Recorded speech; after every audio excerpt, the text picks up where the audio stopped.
Our New Testament reading is from the Gospel according to John. This is actually not a passage found in the Revised Common Lectionary. They leave it out. And that's probably because it's a passage that scholars aren't really sure belongs in John. It might belong in Luke, it might belong in John, it might belong here, it might belong at the end. We will be reading it, beginning at John chapter 8, verse 2. Early in the morning, he came again to the temple. All the people came to him, and he sat down and began to teach them. The scribes and the Pharisees brought a woman who had been caught in adultery, and making her stand before all them, they said to him, "Teacher, this woman was caught in the very act of committing adultery. Now in the law, Moses commanded us to stone such women. Now, what do you say?" They said this to test him, so that they might have some charge to bring against him. Jesus bent down and wrote with his finger on the ground. When they kept on questioning him, he straightened up and said to them, "Let anyone among you who is without sin be the first to throw a stone at her." And once again he bent down and wrote on the ground. When they heard it, they went away, one by one, beginning with the elders. And Jesus was left alone with the woman standing before him. Jesus straightened up and said to her, "Woman, where are they? Has no one condemned you?" She said, "No one, sir." And Jesus said, "Neither do I condemn you. Go your way, and from now on, do not sin again." This is the word of the Lord. Thanks be to God.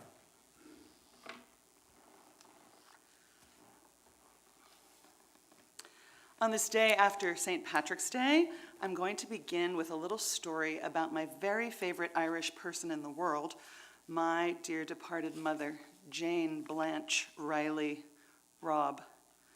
God rest her soul.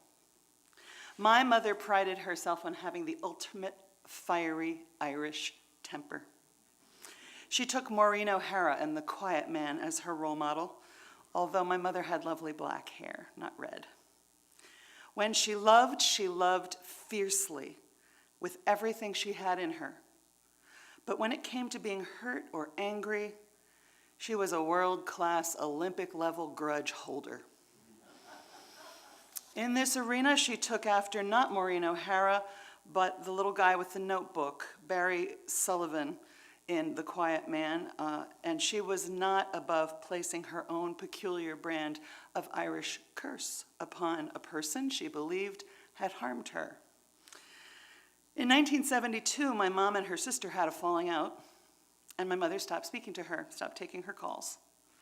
By the time she had decided to forgive, 10 years had passed.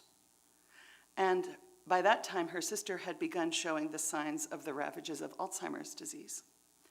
That grudge holding had cost my mother and my aunt 10 years of their relationship. On the surface, this morning's passage from John's Gospel looks like a classic attempt at gotcha on Jesus, and the text even tells us that that's exactly what it is. Gotcha by the religious authorities. Jesus goes to the temple early in the morning. He sits down, which is the classic position for a rabbi to do his teaching. And he begins to share his wisdom with the people. But his teaching is abruptly interrupted by the appearance of religious leaders who are dragging with them a woman whose name we never learn. She has been caught in the act of adultery. And we don't know anything about that woman except this. If she's being charged with adultery, it means she has been having sexual relations with a man other than her husband. If she's being charged with adultery, she must have a husband, because at this point in history, adultery is fundamentally a crime against a husband's rights, his property rights. The woman was considered the man's property, and she and another man have violated his rights. So if the woman was caught in the act of adultery, that tells us there was a man present. except he's not here. He is not being dragged before Jesus for Jesus to pass judgment, which, by the way, for him would be the same judgment it would be for her. It's curious. I wonder, who was in the crowd? Is that man hiding in the crowd? Is the woman's husband there? Is he perhaps one of the religious leaders? Is that why there's such zeal to adjudicate this right here and right now? Is this why there is such a passion to throw stones? And the woman, they made her stand there, the gospel says. So there is zeal to try, convict, and execute her, but wrapped up in all that zeal is also a strong desire to shame her, to humiliate her.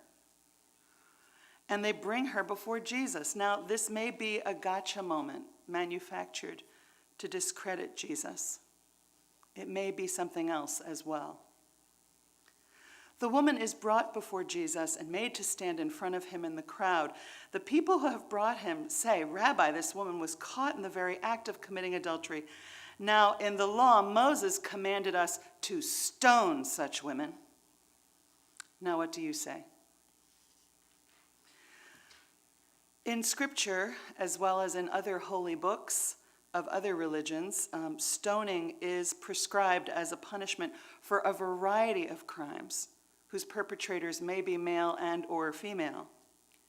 And there are 12 countries in the world right now with stoning laws on their books, with stoning as a punishment. Several of those are trying to place moratorium or abandon the practice of stoning, but it happens anyway by communities taking matters into their own hands, what they call extrajudicial actions.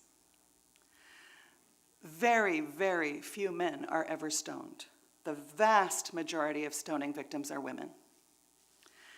For an example taken from real life, a contemporary story, see the stoning of Soraya M., in which an Iranian woman faces a false charge of adultery so that her husband, who wants to marry a 14-year-old girl, no longer will have to provide for his wife or return her dowry to her parents.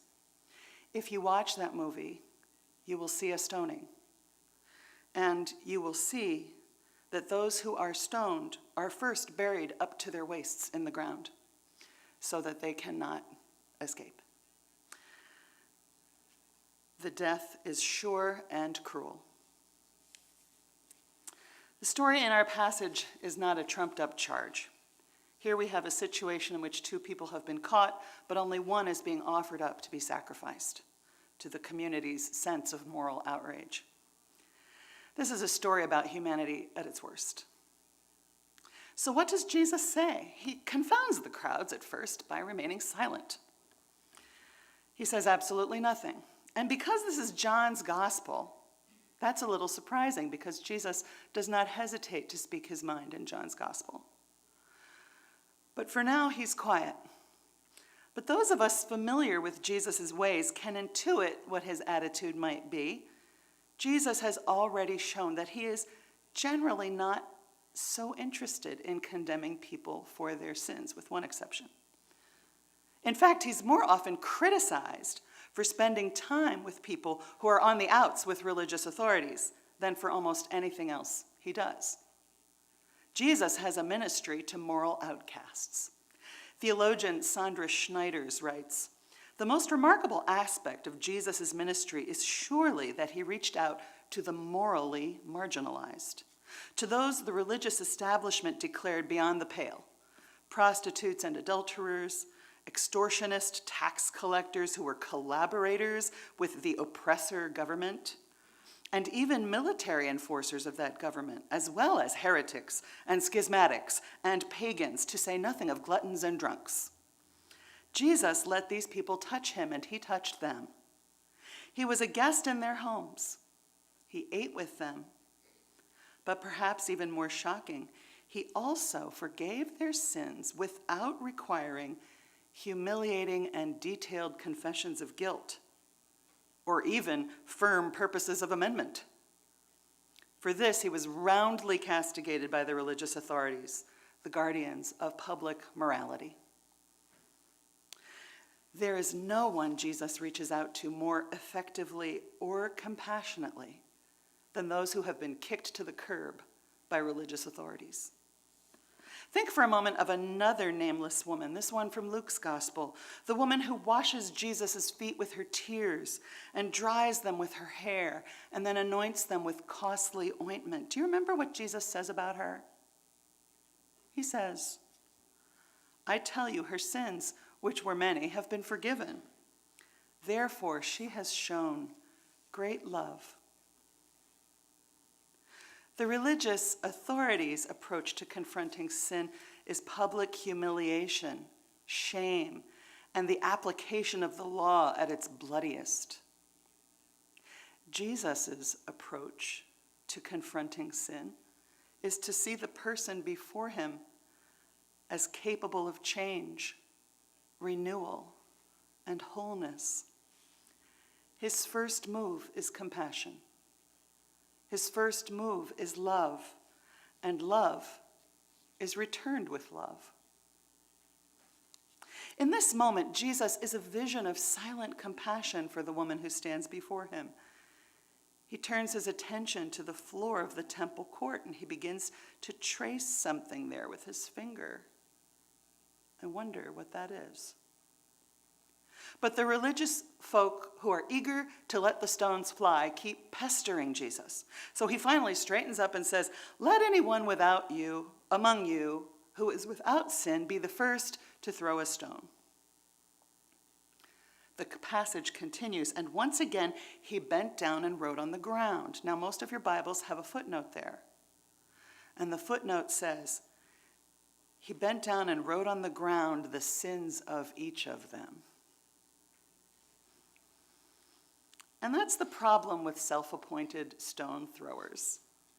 It seems so much easier to see the faults of others than to notice our own. Do you know which sins Jesus really gets upset about? Schneiders says, the Gospels suggest that there was only one type of person for whom Jesus expressed moral repugnance and even contempt: the self-righteous who condemn others from a position of religious authority. As Jesus sees it, those in power are very interested in holding others responsible. Themselves, not so much. Interesting side note, the practice of stoning plays nicely into this not taking responsibility, because at a stoning, one of the purposes of it is that no one knows who threw the stone that killed the person. So no one is to blame. No one has to take responsibility. Dreadful, torturous punishment, and no one is responsible. Now, the people who are holding the literal or proverbial stones in their hand, we don't know which, they understand suddenly and vividly that they have no right to condemn this woman, whom they have already been publicly shaming and humiliating. They have no right to the fevered mob violence they've been ready to inflict with no consequences to themselves. And so they go away, one by one, dropping their stones, if they have them, as they go. And when they are alone, Jesus speaks to the unnamed woman. Jesus straightened up and said to her, "Woman, where are they? Has no one condemned you?" She said, "No one, sir." And Jesus said, "Neither do I condemn you. Go your way, and from now on, do not sin again." And that's it, simple. Jesus has not only disarmed the angry mob, he has also set this woman free to go back and try to pick up the pieces of her life. He has no interest in publicly humiliating her for 1 second longer. All he wants is to give her grace. Grace is at the heart of the faith of every follower of Jesus. Last week, we worked with this definition of grace: the love and mercy given to us by God because God desires us to have it, not necessarily because we've earned it. Jesus showed no interest in any kind of justice that involved condemnation, humiliation, and worse. Justice that failed to see the other as a human being, a child of God. Jesus is far more interested in giving grace away, freely. The kind of grace that cracks open a person's heart and invites them to try a new, better path for their life. This story is, in a way, an easy example for us. None of us, I'm going to bet, sees marriage as an arrangement in which one person is a property of another. Is that fair? Anybody want to dispute that? Okay. I kind of knew that. And I'm also going to bet none of us is interested in a death penalty for people who break their marriage vows. Can we get a consensus on that as well? Okay. So this is a story that takes place in another part of history, of course. We are in a different world. We in the West, we who are not in one of those 12 countries, are in a different world. Our desire for punitive justice comes out in other ways. Think for a moment of the people you really believe ought to be seriously punished for their crimes. Some we might all agree on: murderers, rapists, drug kingpins. But then think about the specifics of justice as we think it should be administered. What would be the outcome? For criminals, it might be death or imprisonment for life. For others, judges, juries, observers, it might be a kind of satisfaction. Now think of how Jesus himself handled a death penalty case that was brought before him. What's the difference? Jesus practiced the seeds of what today is called restorative justice. Restorative justice focuses not on punishment, but on repairing the harm that was caused by the crime. Now, I know, in the case of murder, what repair can there possibly be? Fair question. And yet, all over the world, there is a movement that instead says, let's not warehouse people in prisons that only reinforce criminal behavior, treating them like animals. Instead, let's begin a process that includes all the stakeholders, victims and or their families, the perpetrator of the crime, and the community that has been affected by the crime. The focus isn't on vengeance, which, let's face it, has become the primary goal of our justice system in many cases. The focus is on the kind of healing and reparation that can transform lives, relationships, and communities. The key principles of restorative justice are: 1, crime causes harm, and justice should focus on repairing harm. 2, the people most affected by the crime should be able to participate in its resolution. 3, the responsibility of the government is to maintain order and the community to build peace. What would our communities look like if we did things a little less like the mob with stones in their hands and a little more like Jesus? What would our families look like if our foundations were about giving one another grace? What would our hearts look like if our first move stopped being defensiveness and self-protection and became love and compassion? You know, at the end of her life, my mom was not such a grudge holder anymore. Her fiery Irish temper had cooled somewhat. She had seen the impact on her family and on herself of holding on to anger, staying with self-righteousness, and believing that being right was the ultimate justification for anger. There had been another incident, a more recent falling out, in which she had been very angry at someone who had caused real hurt to a number of people in the family. But a few months before she died, she talked to me about it, and she said, "You know, I forgive him. I still love him." All that was left was the love. At the end of this story, Jesus and the woman remain alone. Jesus, as always, shows her compassion. Jesus isn't interested in punishment or violence or humiliation. All he wants to do and all he does is to give grace away. The kind of grace that cracks open a person's heart and invites her to walk a new and better path. Just as he does to each of us, every minute of every day until we take our last breath. With Jesus, all that is left is the love. Thanks be to God. Amen.